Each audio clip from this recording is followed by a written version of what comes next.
Hi, this is Jay for Simply Maya, and welcome to our brand new tutorial for 2016. We thought we'd start off with something quite cool as an homage to the new Batman Superman film, and we thought we'd come up with a caricature for you. And here's a small sketch that I did of Batman. This is what we're going to cover. So this is going to be volume 1 of our tutorial, and we're going to be covering the modelling of the head and the back sort of mask, the cowl. Also, what I've done is put a board together, the sort of different styles of Batman as well, just so we can have a look at sort of detail and sides and things like that. So what we're going to do, we're just going to cover the head in this volume. So let's just pop that over onto the other screen, and we're going to use a Dynamesh first here in ZBrush. We're going to start off with a Dynamesh sphere with a resolution of 16 to it. And then we're going to divide that up as we go. The first couple of these lessons, we're going to just do a bit of blocking out and stuff, and I'm going to be sort of flicking around on our little boards that I've just showed you with the characters on them. We'll supply you with those as well, but of course you can always Google your own references. So once we're done in the ZBrush part, we're going to nip over into Maya, and we're going to retopologize the entire head using the modeling toolkit in Maya 2016, and then once that's done we'll cover UVs, and then we'll come back into ZBrush with a bit of sculpting as well. So I think what we should do is just sort of crack on with it, and we'll see what we can come up with along the way. So as I said, this first couple of chapters we're just going to be doing the head, sort of blocking out in ZBrush.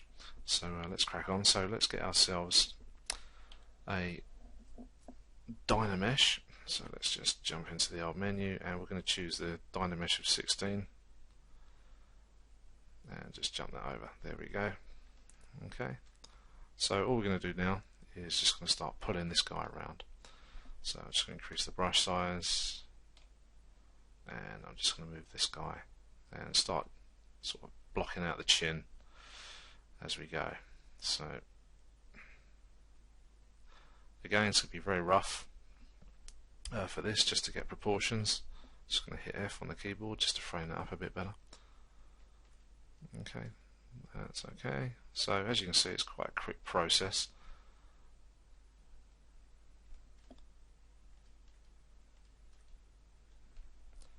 Okay, so I'm just going to flatten the sides a little bit. But what I want to do is, because of the way our caricature is drawn, it's got quite a wide sort of jaw here at the back by the sides of the cheek. So I'm just going to draw those out now before we sort of crack on and forget all about things like that. So because there's a little bit of sculpting to do, we're going to sort of block out the mouth and the nose and the eye area as well. So also what we're going to do is start pulling down the neck. You know, some of you might know a fair bit about ZBrush. All I'm doing at the moment is just using the move tool just to pull things around, just to get a rough sort of idea of where we want to go. So I'm just going to block this out for the neck. Okay, so the resolution is running a little bit low there, but we'll sort that out very shortly. Okay, so let's just start to pull this around.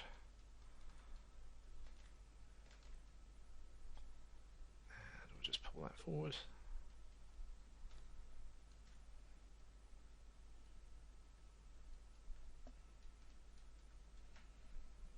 Like so.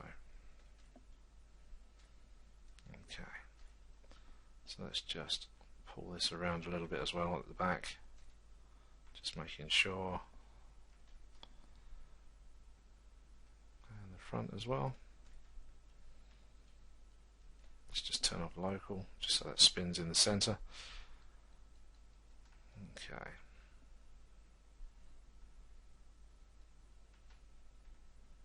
So Batman has these very wide and very high shoulders as well that we will drop in once we've got a bit more sort of resolution to deal with, and then once we get over into Maya, we'll retopologize everything so it all sits nicely.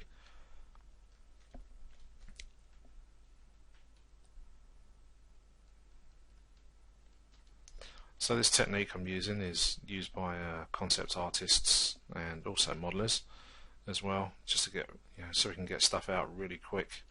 If you're lucky enough to work on a feature film, they will supply you with a scan, which you'll then either retopologize, or if you have a library with an existing character in that the company uses for animation, you'll actually fit that over the scan mesh, etc., and make that all fit, and then that will obviously go off for texturing and rigging and everything else that goes along with the whole character modeling process.